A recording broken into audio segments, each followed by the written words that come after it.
Okay guys and girls, this is what I was showing you before, and this is how to save money in terms of the fuel you use for cooking using plastic washing up bowl and some insulating material, being of course the towels. What I'm going to do is what I would normally do to prepare rice, but I'm going to change it somehow. I'm going to bring the rice to the boil on the stove. Then we're going to place the boiling water with the rice in it, still in the saucepan, into the insulated container, and then we're just going to leave it for a while with the gas turned off. So essentially the quantity of time that we're spending heating the food is greatly reduced, and then we'll have some rice for dinner. Okay, that's the first towel in the washing up bowl. I'm trying to get it as flat as I can. And the second one, going to go in there. We've just got to wrap it around and make sure we've got a hole in the middle for the saucepan, and then we'll put the saucepan into it and we'll see whether we can get a good fit prior to getting the rice on the go. Okay, so that's what it's going to look like once the rice has been boiled, and it's going to go straight in there.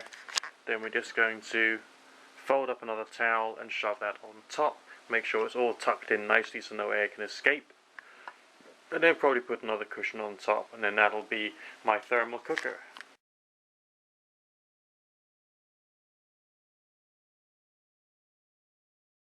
Here we go, starting to get some simmering. Soon it will be on the boil. We don't have to properly cook it in the saucepan, but once it's done, which will only be a minute or two more at the outside, because like we know we got some big bubbling action happening there.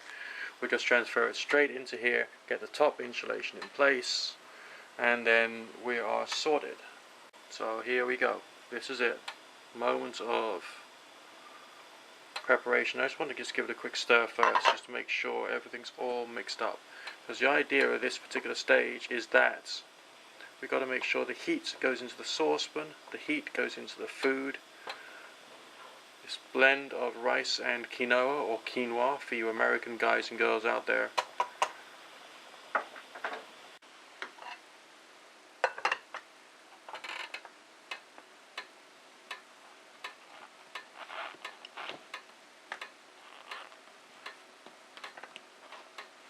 This is what it looks like.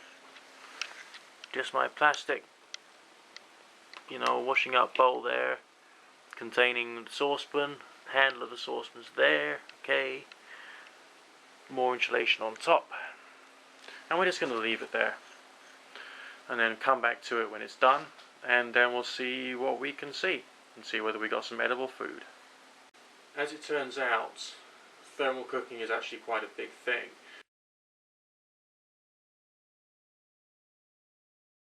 These beautiful vacuum thermos flasks, which have the cooking pots which go in them, like 3 litres, 5 litres, 6 litres, and so on and so forth. So you can cook really big meals, or indeed a whole chicken in the thing. For those of you who don't have that luxury, you can buy food thermos flasks that have the glass vacuum, not the styrofoam insulation, but the glass vacuum, and you can actually do cooking in those. If you just chop your meat and vegetables up really, really fine, and you put them in a saucepan with enough water, okay, you boil it all up, and then you put that into your thermos flask, screw the lid on tight, and leave that for a few hours. Then it will retain the heat, and the heat will do the rest of the cooking work for you without you having to add extra heat into the system. Alright, so essentially it retains the heat then carries on the cooking process for you, thus cutting down on the quantity that you are spending in terms of energy for the purposes of cooking the meal. For the average individual, the electricity bill remains hidden, doesn't it?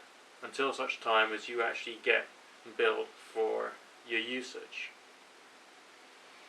It's the fact that you will get billed for your usage that you need to pay attention to the quantity that you're using on a regular basis. I am of the opinion that energy bills for gas and electricity are going to carry on steadily rising and quite steeply over the coming years, which means that some forms of energy efficient cookery, whether it's with thermal cookers or a haybox style cooker as the one that I've just demonstrated for you, will probably have to become part of the norm for the average household at some stage in the future. The reason for this is because when your bill comes in, if you can save the equivalent in terms of money of a meal, a day out with the family, I'm sure you'd want to do that, and effectively getting that day out with the family for free. Okay, look what we have here. Let's take the top one off, take the towel off. Whoops, look at that. That has truly expanded. That's cooked. It's still steaming. It's still steaming hot and it's cooked. I want to eat that straight away. So, just to put that into perspective, how I would normally cook rice is I would boil the kettle, use the water from the kettle in my steamer, both in the base of the steamer as well as in the basket where you put the rice and quinoa, and run that for 20 minutes. The problem with that is that it's a 650 watt device, which means that I would still be using over 200 watt hours to complete up the process of cooking the rice. That's more or less completely eliminated just by using a washing up bowl, a few towels and a cushion. If I was cooking for not just myself but also a wife and 2 children, I would probably want to try and expand the number of hay boxes or thermal cookers that I'm using to try and reduce the bills. It therefore makes an awful lot of sense for me to carry on using this technique and continue to lower my cooking bills. I'm looking forward to this.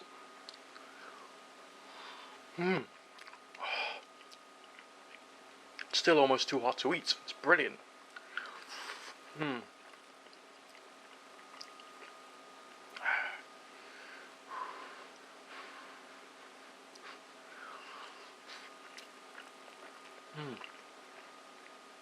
Make yourself some.